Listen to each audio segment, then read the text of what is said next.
reporting on the games you love by people who love to game. The MMO Reporter Network.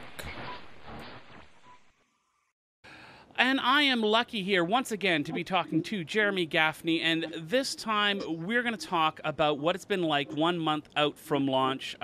Jeremy, it's been a pretty fantastic experience so far from the player perspective. What's it been like for the past month from the Carbine perspective? I mean, it must be pretty exciting after so many years of working on a product. It's pretty awesome, actually, because we thought that, like, oh hey, beta, that live is just gonna be like that, but we got blown away. Actually, a lot more people have been playing even in the live game than we saw during beta. We've been running something like 5 times the concurrencies that we saw even during the free open beta, which is a little unusual. I mean, you expect that when it's free you get more, and then when you pay you get less, but it hasn't been that way, which is nice. Reception's been great. It's been good interacting with the fans. It's been major issues we dealt with stuff like getting the queues down, because we had our initial servers got pretty swamped, and so we threw up a bunch of new servers and all that stuff. The got free realm transfers working, and so got all that under control. And it's fun running the game. And now the strain update coming out, that's a pretty ginormous update that we planned to do that about a month after launch, and I think 28 days out or something like that. Having that much new content goes live is pretty awesome too. Yeah, that is pretty good. Now, you did have some issues with the Head Start launch. You had some outside interference, let's call it. Can you describe what that was like from that? Because I know from a player perspective, I mean, yeah, a lot of frustration. First went live, so we went live midnight at Head Start. We did like the countdown, it's like 3, 2, 1. We have all like the Dom Perignon sitting there to toast, and everybody goes, yeah, and everybody toasts. And then immediately we all flocked off, of course, and then jumped on making sure that the servers could actually run. So right at launch, there was a flood of traffic coming out of China, basically hitting the servers, presumably trying to bring them down. We got that dealt with within about 15 minutes or something like that. Probably the same group that they'd hit a couple other MMOs earlier in the day, and so that got wrestled within about 15, and then the concurrencies we were seeing again, even then was a higher multiple than we'd ever handled before.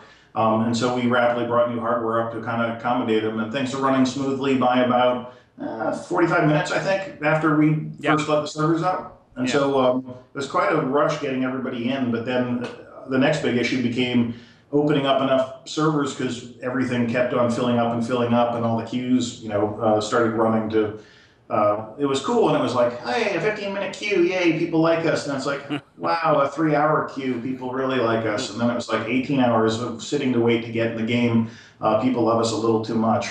And so it was a pretty busy first week, actually, getting all that under control. It seems like 4 million years ago now, because it's been a grand total of, 30 days or something. But but yeah, it was a pretty frenetic little launch week, that's for sure. It seems like a really difficult balancing act to get the balance of enough servers and not too many. What was that experience like, trying to find that perfect balance?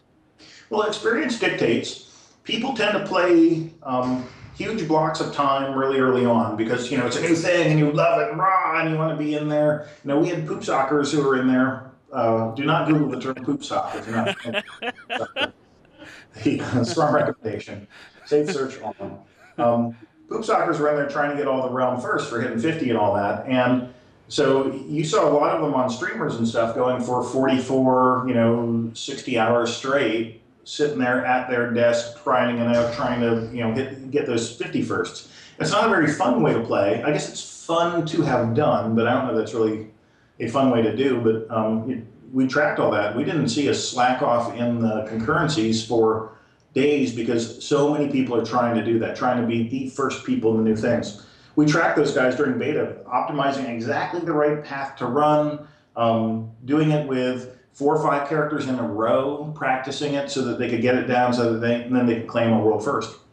It's actually a pretty cool subculture, truth be told.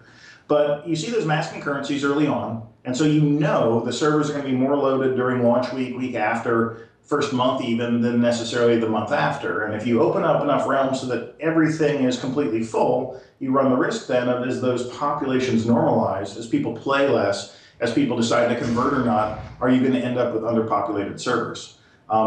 And what you want is some servers that are full all the time and some that are empty. Some people like, not empty, but some are lower pop because people can then choose what kind of population they want. But it really sucks if you do PvP servers because low pop PvP servers are just a lack of fun. So you really need to be cautious about opening up new ones of those because you want to make sure those stay pretty full pop, even after you see a launch rush come in and then move out.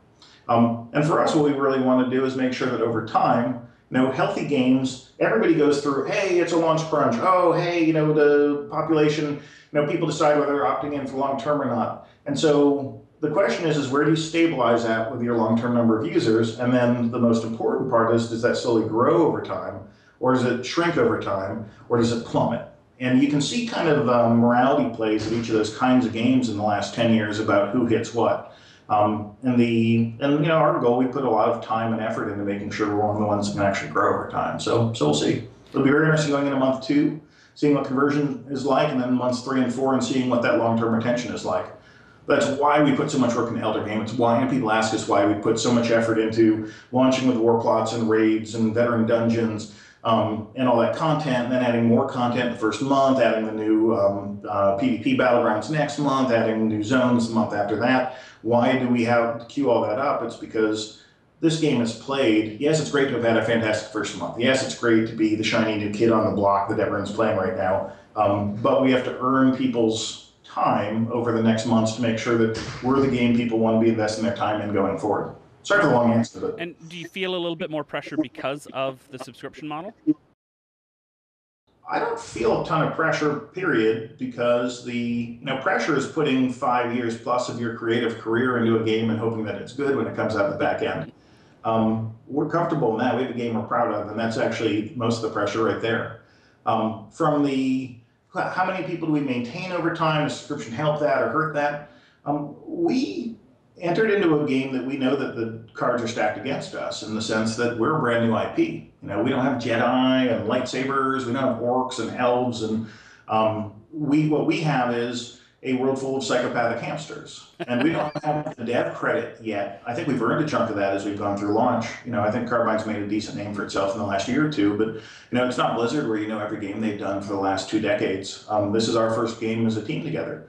How many first-time developers and brand new IPs do you see succeeding even to the rates that we've already succeeded at? It's pretty damn low, The best title you can have in the games industry is 2 after your name or 3 after your name. And so that stacks the deck against you more, I think, than the subscription model. And to put defense on that, you've seen games sell 3 million plus units coming out the gate with a submodel. It doesn't scare people away. Maybe it raises the burden of what you have to do to keep them, but we embrace that. That's Darwinian fitness, where if we want to earn people's trust, we think we're good at what we do. And so if we can compete in an area where it's a pure meritocracy, we see that as being a win. Arrogant or not, that's the case. A few people can do this well, and we think we can. And if we do, then that proves out with money and subscribers. And if we can't, then we learn something, and we move on and use those lessons to do something better, the next go around. And now I've been in this industry long enough to see quite a few games and experience quite a few games that have gone to the free-to-play model after launching. And to me, there's always a subtle shift in the community and in the game and in the experience that you have going free-to-play. What do you say to players who are really attached to the current submodel and have seen some of their favorite games like SWTOR go free-to-play after a while and see that shift that they didn't enjoy? Do you have anything to say to them to sort of calm their fears about that? Sure. I don't know if I'd call them their fears. We're a pretty transparent group, and there's rules about stuff like, oh, don't talk about your competitors, or don't, you're supposed to exist in a limbo as a developer where none of the other games exist, and are, but we all know that's, BS, or depending how, much you want to edit your stream, I could put in stronger. Most games, when they go free to play, see a dead cat bounce. This is the term in a stock market where there's, hey, you're plummeting down. Oh, but now there's a brief resurgence in interest because you caught some news cycles or because it brought in a new crowd, but it's a dead cat bounce. And that dead cats don't bounce very high. When you saw DDO go free to play, they were one of the first ones that made that transition. Those guys are talking about some great gains they saw in the game. And it's because there was a free to play market ready to sweep in that wasn't really having their needs met, I think, at the time. And you've seen some other games, I think, that have anecdotally done pretty well with, Lord of the Rings, with SWTOR is reputedly doing pretty well based on having made that transition. But a lot of that's a smaller and smaller base of those people who want to play a subscription game that has gone free to play. That's a finite amount of people. Right. I don't think you've really seen a resurgence of the industry. It's why the big boys, that's why WoW hasn't gone that direction. That's why EVE has been happy at a sub model, plus Plex for the last 10 years, however long they've been out now. Yeah. I think you can, and business models help. Now, where you can see that kind of thing help is if you feel like you haven't got enough exposure, or if you feel like people have not tried your game because there's a box barrier keeping them out, and if you have faith in your game, the quality of your game, having people stick, if they come just try it out and that's all it takes to do it, well, there's a good argument there for going free to play, or for doing a free trial, or doing anything you can to get exposure to your game. And in SWTOR's case, I think they launched probably with not quite as much end game stuff to do as you'd like. And so I think millions of people tried them out, but then couldn't stay for the long haul because there wasn't enough to do at the top level. My argument, they may be wrong. And I think as they fixed that over the years that followed, then getting a resurgence of free-to-play people in there to come see, oh, look, now there is stuff to do, was pretty effective for them. And so I don't know squat about their internals, but from a gamer perspective, so is it just a guy in the market? I'd say that that was a pretty effective strategy. We'd love to avoid that first step, though. What we want to do is make sure that you come in and it's like, holy crap, this is the biggest MMO that's ever launched in terms of just sheer massive content and things to do. That's where we've tried to position ourselves. And I think it's pretty hard to defend against. I'm not sure anyone has ever launched with this much stuff as we just launched with. We haven't really tooted the horn about it, but that's certainly the case. Right. Well, you know what? This is probably one of the launches where I've seen the comment, I've got nothing to do at endgame. I've seen that the least in this game. Yeah, you've probably seen that. I haven't seen it yet. That's like the cry going back 10 years, right, where that flood of initial scouts run up to the top level and they're like, okay, it sucks up here, guys, go play something else. We've avoided that. We'll see if we avoid every other pitfall. There's usually pitfalls in this business. We put a lot of work into making sure that wasn't the case. And if someone did say that for 13 seconds before the strain drop hit, well, they're probably in there playing the strain drop right now. And then next month they'll be playing new stuff, and next month they'll be playing new stuff. Right. So did the player leveling speed to 50 work out as you thought it would? Was that about the speed, or did the players surprise you with how quickly they were willing to level to 50?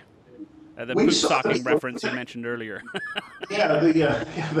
So we saw the poop sockers during beta had managed times a couple hours faster because people are doing it in, I want to say 26, 28 hours of straight play time to just blaze their character to 50.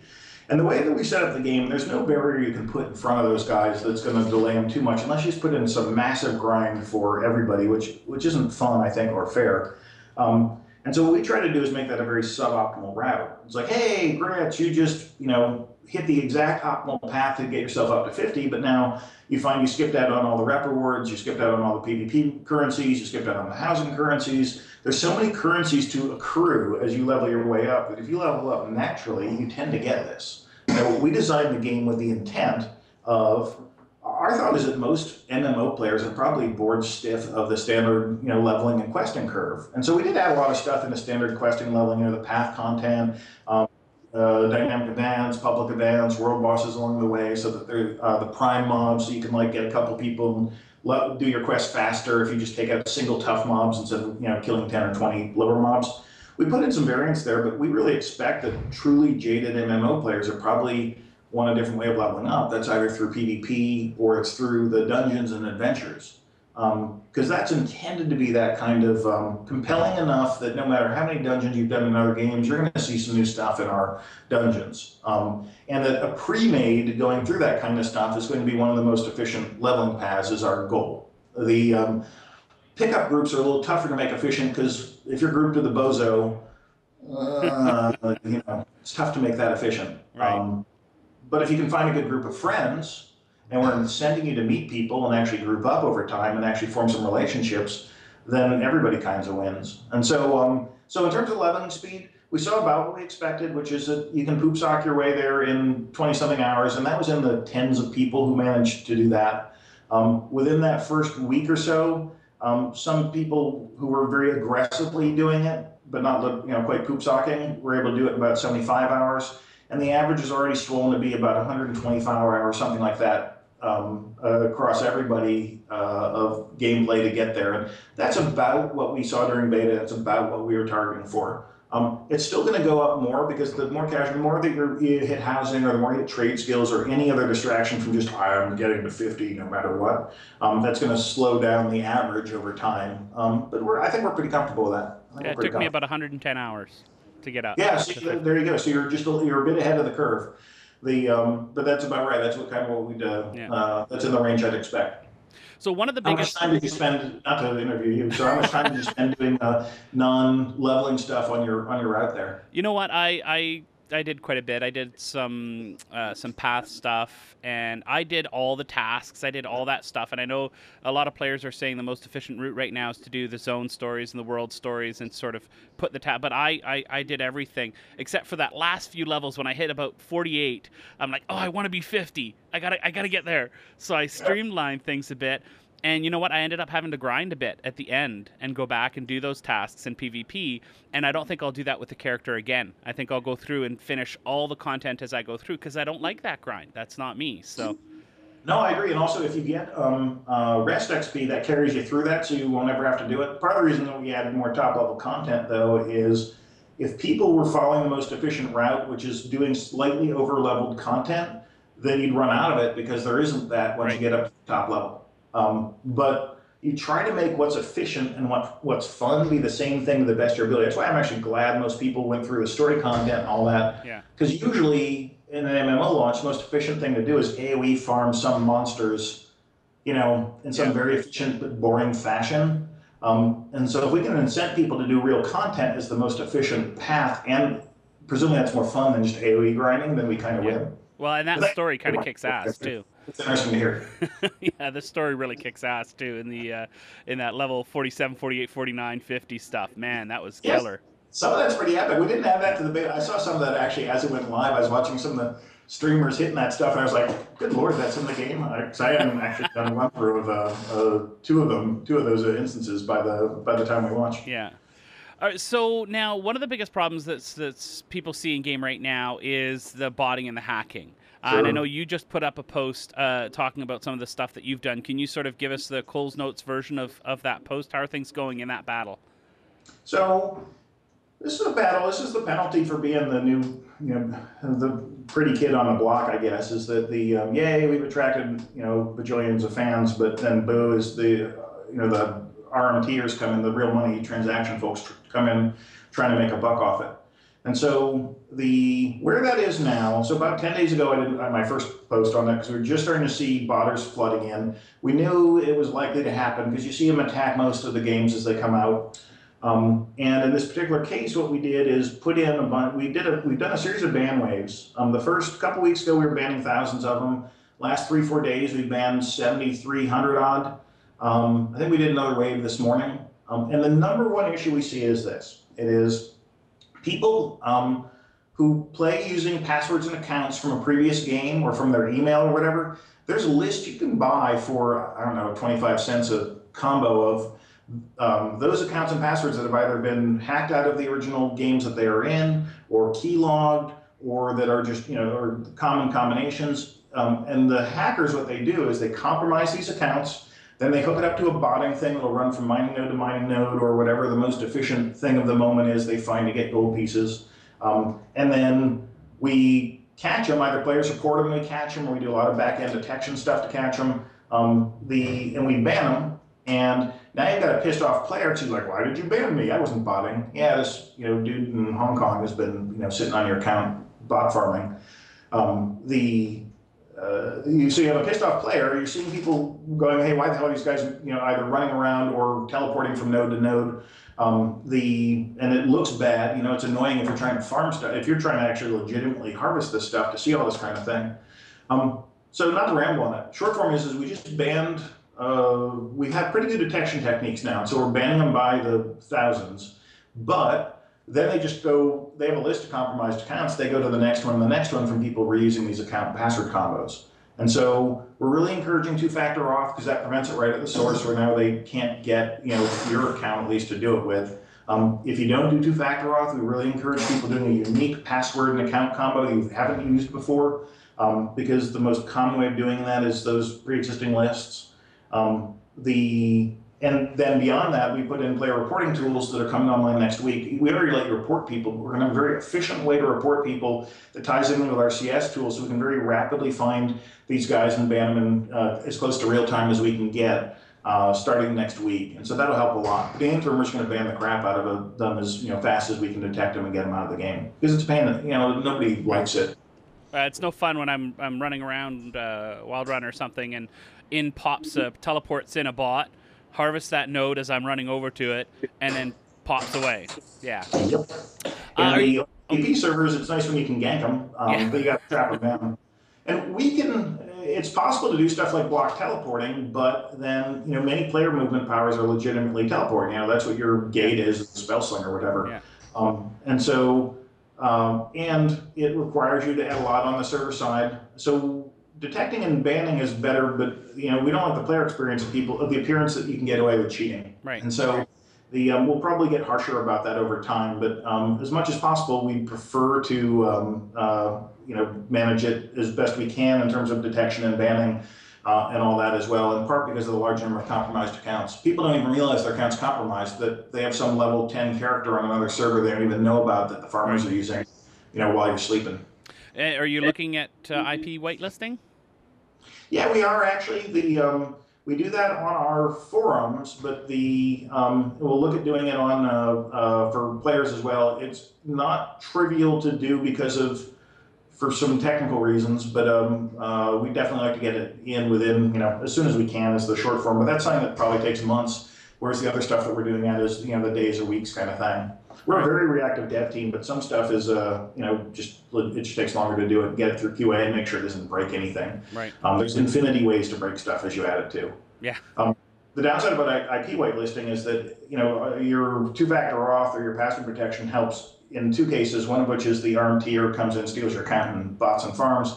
It does not help against but it also helps against your pissed-off spouse who comes in and deletes all of your characters.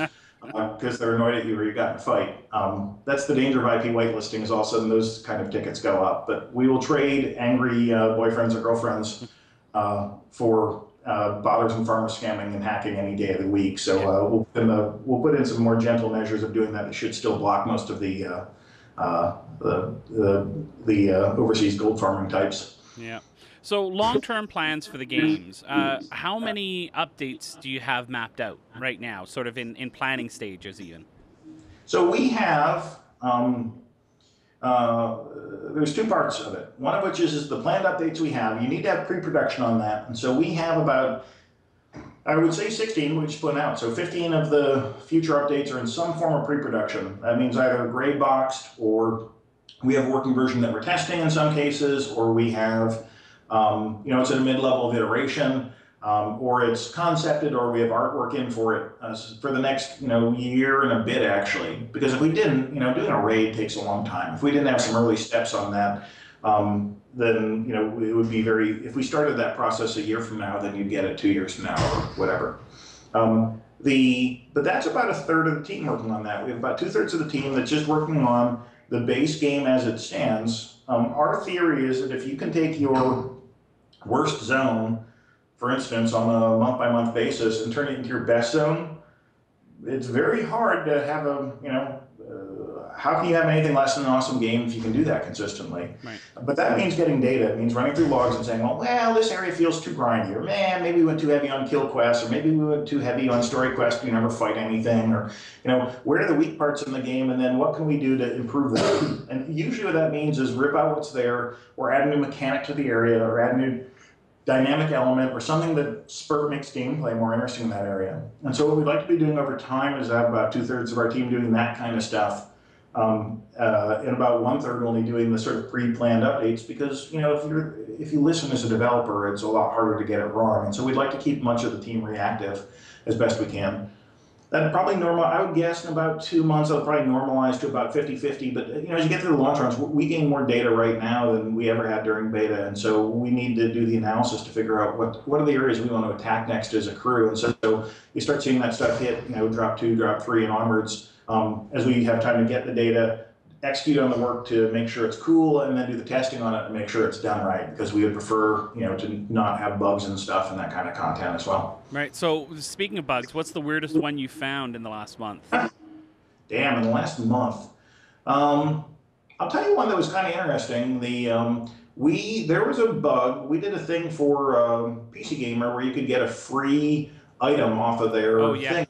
There's a cool video and stuff on it. So the coconut monkey you can get for your house. Yeah. And we were thinking, and we put the item in, we just put a sell cost on it. This meant that you could go and get the item, transfer it to your account, sell it, transfer new item in your account, sell it, transfer new item in your account, sell it. And so left unchecked, that would have blown up the entire economy. And so from the first time we found out about it, we had a hotfix up and test internally within 2 hours. We had QA check it out over 2 hours. We deployed it after, granted, about 4 hours, I think, after we found it out.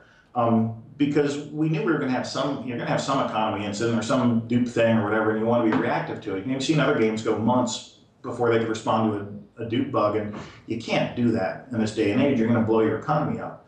So anyway, so we did that. We got all that in. We got fixed, we ran it up, and then we're like, oh crap, we need to find out what was the damage to the economy. And so we ran the logs, and a grand total of 12 of them had been sold to vendors in the entire lifetime of it. Yeah. 50 silvers each. So. Yeah. I saw the Reddit thread that said that so many people had duped the economy. Was it you that replied? Somebody replied from Carbine. Yeah, I think it was me replying, because it was funny, because it's like player perception is an interesting thing. It's like, I didn't even know players knew about that particular one. I probably mentioned it at some late night or drunken post, since that's kind of how we roll. Yeah, that was a pretty, it's interesting how that player perception gets out there. Same thing, the same player mentioned, Architect. Like, oh, Architects destroyed the economy. No, they didn't, but we patched in a couple of fixes pretty rapidly to the Architect economy, because you could, with the right skill sets, make stuff and make, legitimately, no one would really argue wouldn't be too much money off of architecting. But again, we caught it before it was widespread by a very large margin. But then architects are pissed, because they're like, well, how come you're nerfing our ability to sell? And it's like, actually, we didn't really nerf anyone doing stuff legitimately. We nerf the abuses. And as much as we can get away with, there's a real danger when you're balancing these games to take some weird edge case of like, if you do exactly this combo, it's horribly overpowered. Making sure that your nerf for that doesn't actually fix all the very legitimate ways to use that stuff is quite a balancing act. And so I've been happy with our class guys do when they catch that kind of thing, or what our economy guys have done, because they've done, I think, a pretty good job of eliminating the truly abusive without actually having it to be a mass sweep over all the innocents who didn't even know that thing existed. It does mean, though, we occasionally do, we're very transparent, but occasionally we have obtuse patch notes. We have unclear patch notes on that sort of stuff, because you want to make sure you've caught the entire class of potential exploit when you fix it. And so even when you patch the individual thing that went wrong, you don't be like, but hey, all you people who would love to abuse stuff, go check this kind of stuff. Go check the other giveaways we've done and see if you can sell those to the vendor. Right. Now, you want to make sure that you've caught those cases before you really broadcast them widely. You don't want to help it if there's an exploit out there. All right, so you've gone through a month of live Wildstar now. You've got all that experience. Knowing what you know now, if you were, let's go back in time, knowing what you know now, Wildstar launch is coming up next month. What would you do different? How would you plan differently for the launch? So I'm not sure this time we'd have set up more servers in advance, that's for damn sure. We set up more PvP servers too. That's something we got some flack for, people saying, well, how come we didn't open up more PvP servers? When we polled and whatnot in advance, there did not appear to be that much interest in open world PvP. Like people say after the fact, no, people are clamoring for it. It was actually kind of a quiet clamor. So we managed that, I think, pretty well, but making sure that we had a couple more PvP servers, yes, we thought that we would need less than we actually did. We were conservative, but even so, we were too conservative. There's not a ton I'd change, actually. We're pretty proud of launch. Having a smooth launch in this biz is, it's, probably 25 million lines of code that all have to run pretty damn well together. It's running on servers never been done before. This is our team's first MMO, and so, half of us have probably launched a bunch of MMOs before. I've worked on like 12 or something. Were you what hat? I'm trying to remember what hat you were wearing the last time. Was it Asheron's Call? No. Well, okay, so we'll run through them real quick. Asheron's Call, I was CEO of the company Right. for Turbine, and then I was lead designer at different times. I was VP of engineering at different times. So I did a bunch of that kind of stuff. Yeah. I was at Origin. I was did Ultima Online series. I was Ultima Online 2. I was the lead programmer for that. Then did Destination Games as executive producer for City Heroes and City of Villains. Signed the arena guys for Guild Wars, so I was kind of exec muck for Guild Wars. Yeah. But those guys are really sharp. I didn't do squat for design. I really helped them with that. The Tabula Rasa, I had a peripheral involvement in. The Auto Assault, Dungeon Runners, Lineage 1, Lineage 2, Ion, and I was executive producer, I think, on most of those, if I recall correctly, which is one of the titles I have now. Ion was the first freelance article I ever wrote for PC Gamer. Oh, cool beans. That was an interesting experience. Yeah, I did a lot of the pre-work on that. I actually retired for a year. I think I was retired during the exact moment they came out, though. Cool game, actually, I gotta say. Yeah. So, okay, last question here. You know, you've and I know a little bit of the answer to this because I saw the patch notes and saw that some of the HP increased on some bosses in vet dungeons. Any wavering on the hardcore approach for the game? Oh, of course, no. But here's the thing, actually, that I want to make sure that message is heard loudly, which is, there's been a buzz of, oh, we're all about the hardcore, we're only for the hardcore. No, I mean, we marketed the game a lot. We were in beta for, a year or two in various forms of, friends and family / beta. Yes, we embrace the 1%. Yes, we embrace the hardcore, but our goal is actually more evil than that, which is what we want to do is take casual people coming into the game and convert them into hardcore over time. And so where we do stuff, we're always going to cater to the hardcore. We always want to have a challenging game there because that's us. But where we can make it so that casuals can get lured into that, that's actually what we want. We don't want to scare out casuals. We want to embrace them as well. And so we're not going to waver off of making stuff easier and that kind of stuff. I mean, if we have a bug or something's just too damn hard, of course, we'll tone it down. I thought it was pretty amusing that there was a lot of people saying, oh, yeah, they're going to cater to the casuals. They're going to dumb it all down. They'll make it all easier. And then all our first round of changes was making things harder. I think it's amusing. but it could have gone the other way. If that stuff had been balanced too hard, we would have made it easier. So what I would like to do personally is this. I'd like to take stuff, for instance, one of the issues that we did some posts on it of last week or so was too many people, for instance, come in. When you get into a veteran group right now, about half the people just want to do gold and they don't care about anything else because all the best rewards are there. And some of the people, I just want to see the content for the first time. I don't give a crap. Or I want my silver for my raid attunement. And they don't necessarily give a crap about gold. And having those two streams meet is bad friction because it's two player bases who don't understand each other, who give bad behavior to each other. The hardcore are pissed because the newbies die but don't realize that, they have to, they're learning. And the newbies are pissed because half their group quits and you got to sit and wait in the queue for 15 more minutes getting a new tank is no fun. I play a tank, that's good. That's why I like me some short queue times. I've played me some MMOs before. I know how that works. And so the smart thing to do there is separate those streams. And the smart thing to do is put good rewards along the way, for completing, so that we're encouraging everyone to complete. And the smart thing to do really is to encourage people forming long-term friendships with people they trust and making it very easy and friction-free for you to go group with your friends, the friends you've met in the game, or the people you respect, or the people who are good, and easily group together over time. That's got to be more of the long-term goals. So in the short term, we'll fix that by, there's a patch will come in, hotfix in a couple of days, maybe a week to that juggles the rewards better, so it's not gold or bust. But really, we have to think as a social game in the longer term about how to make that work well. And so there's a couple ideas we have in the hopper on it, but that's the sort of thing too, where we listen to feedback, we troll the forums and stuff, seeing because, hey, guess what, there's a quadrillion more people out there playing than currently working on the game, and so it's not unreasonable to think some good ideas come out of that, the mass of people who are actually in there playing all the time too. Right. And now, on a completely selfish note, as someone who enjoyed your PAX party last year at PAX Prime immensely, spent way too long on the rooftop at the Hard Rock Cafe in Seattle. Any summer convention plans? Are you hitting up Gamescom and PAX? So we're talking right now. Yes, we'll be at Gamescom, although in general we're going to do a lot of behind closed door stuff. We're well enough known now that in general what we'll probably do is hit most shows doing press because there's so much to talk about with all the stuff that's coming out. Right. For big booth presences, I'm not sure how much of that we'll do. We like it because it's a good opportunity to talk to fans, but we'd rather do is more ARC ship type things where we do an offsite party. We're saying we're hanging out, at the last at E3, we were hanging out at the Curse booth, and then you just post on social media. People come by, and you get to talk to people in sort of real time. Yeah.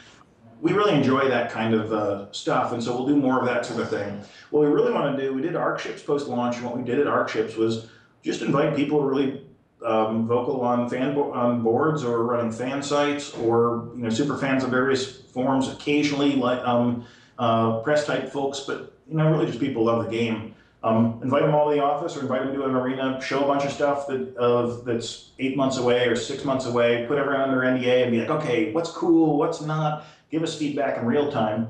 Those are very fun events, and I think fans love them because we trust them. We're showing them cool stuff in advance. We enjoy it, and it's valuable to everybody concerned. We don't usually get a lot of press out of it because it's all under NDA usually, but but hell, it's not all about awareness. Some of it's about just having fun as you go along. So what I'd like to do is spur more of those ARC ships in the future, but in truth, we are under so much, just getting the game launched and all that means that when we have a moment to sit and breathe, we'll probably put out some more detailed plans and all that kind of stuff. I'm sure you never hear this, but I'm more than happy to volunteer to attend an ARC ship. It's a sacrifice I'm willing to make for the game and for Carbine. So I'll take one for the team.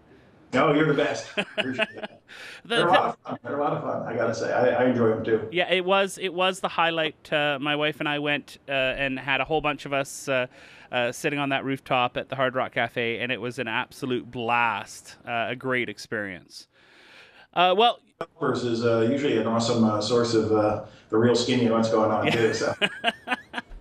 And great conversation. Ask the hard questions. Yeah. Hey, that was actually the one time I've seen the most Google Glass I've ever seen in my life was at that party in Seattle. And we have a good time. Yeah. Well, thanks so much for taking the time to talk about launch and how everything went. Hope that you have as much success in the coming months as you have had in the past month. Yeah, thanks a lot. Appreciate it. We're having a good time. So we're very interested to see the road we're on. We're pretty excited where it's at, but we're having a good time as we're doing it. That's kind of the key. Awesome.